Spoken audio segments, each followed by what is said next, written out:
Hello welcome to our channel.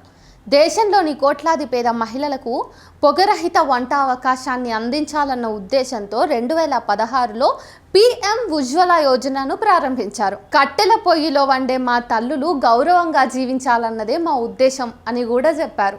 అందుకే ఉజ్వల పథకాన్ని ప్రవేశపెట్టినట్టు ఆనాడు మోడీ భావోద్వేగంతో చెప్పిన తీరు ఇప్పటికే మహిళలకు గుర్తుండే ఉంటుంది. ఆ నినాదం ఆయనకు, ఆయన పార్టీకి రాజకీయంగా ఎంతో లబ్ధి చేకూర్చింది. ఇప్పుడు అదే తల్లులపై బండ రూపంలో భారం మోపారు. ఇప్పటికే రోజు రోజుకు పెరుగుతున్న నిత్యావసర ధరలతో సామాన్య జనం పౌష్టికాహారానికి దూరం అవుతున్నారు. తాజాగా పెరిగిన గ్యాస్ బండ భారంతో పేద మధ్యతరగతి జనం ఆరోగ్యంగా ఎలా ఉండగలుగుతున్నారన్నదే ప్రశ్న. పెరిగిన బండభారం మంగళవారం నుంచి అమల్లోకి వచ్చింది. దీని ద్వారా పీఎంయూవై లబ్ధిదారులకు, ఇతర వినియోగదారులకు ఇది భారమే.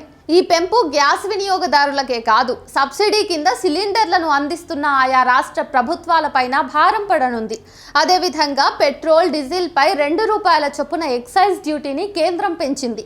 ఈ పెంపుతో వినియోగదారులపై ప్రభావం పడదని, ఈ భారాన్ని చమురు మార్కెటింగ్ కంపెనీలు భరిస్తాయని కేంద్రం వివరించింది. సుంకం పెంపు వల్ల కేంద్రానికి ఆదాయం లభిస్తుంది. 15 రోజులకు ఒకసారి ధరలను సమీక్షిస్తూ నిర్ణయం తీసుకుంటామని కేంద్ర మంత్రి ప్రకటించడంతో ఎప్పుడైనా ధరలు పెరగటం ఖాయమని తెలుస్తుంది. కొన్ని రోజుల క్రితమే 19 కేజీల కమర్షియల్ ఎల్పీజీ సిలిండర్పై ₹41 మేర ధరలను ఆయిల్ మార్కెటింగ్ కంపెనీలు తగ్గించిన విషయం తెలిసిందే. తాజాగా వంట గ్యాస్ సిలిండర్ ధరలను పెంచుతూ మోడీ సర్కార్ తీసుకున్న నిర్ణయం సామాన్యులకు ధరాఘాతమే. 2014లో మోడీ అధికారంలోకి వచ్చినప్పుడు ₹399 ఉన్న ధర ఇప్పుడు 900కు పైగా చేరింది. 11 ఏళ్లలో 130.57% ధర పెరిగినట్టయింది. వంట గ్యాస్ ధర పెరుగుదల భారం గతంలో సామాన్య మధ్యతరగతి కుటుంబాలపైనే పడేది. ఉజ్వల పథకాన్ని ప్రారంభించిన తర్వాత ఆ వర్గాల ప్రజలపైన ప్రధాని మోడీ మొట్టమొదటిసారిగా భారాన్ని మోపారు. ఇప్పటికే గ్యాస్ ధరలు సామాన్యులకు అందనంత స్థాయికి చేరగా భవిష్యత్తులో మరింత భారం మోపే అవకాశం లేకపోలేదు. ఇప్పటికే దేశంలో పెరుగుతున్న పలు వస్తువుల ధరలతో సతమతమవుతున్న సాధారణ ప్రజలు వంట గ్యాస్ ధరలను అమాంతంగా పెంచడంతో దిక్కుతోచని స్థితిలో ఉన్నారు. గతంలో ఎదురైన నష్టాలను పూడ్చుకోవటంలో భాగంగా ప్రభుత్వం వంట గ్యాస్ ధరలను పెంచిందన్న అభిప్రాయం వ్యక్తమవుతుంది.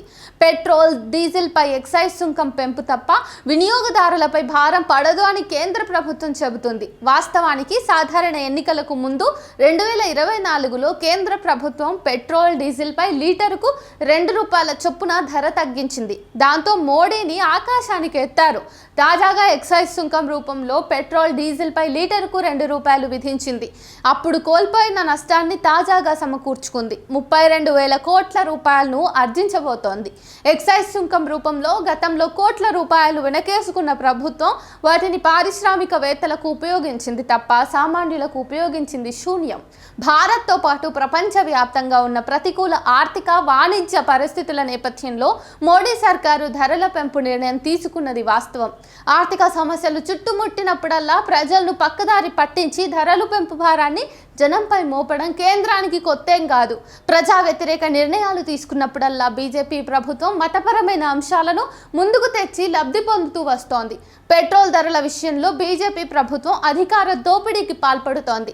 హచ్చేదిన్ ఇప్పుడు కొనుచూపు మేరలో కూడా లేదు. ముడి చమురు ధరల పెరుగుదల వల్ల భారం వేయాల్సి వస్తుందంటున్న ప్రభుత్వం అంతర్జాతీయ స్థాయిలో ధరలు తగ్గినప్పుడు కానీ ఆ ఫలితాలను వినియోగదారులకు అందించేందుకు చేతులు రాకపోవటం దారుణం.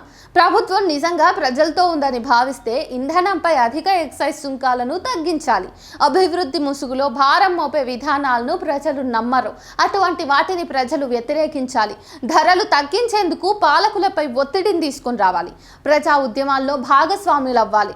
లేదంటే ఇట్లాంటి ప్రభుత్వాలు రోజు రోజుకు ప్రజలను దోచుకోవటంలో వెనుకాడనే ఆడవు.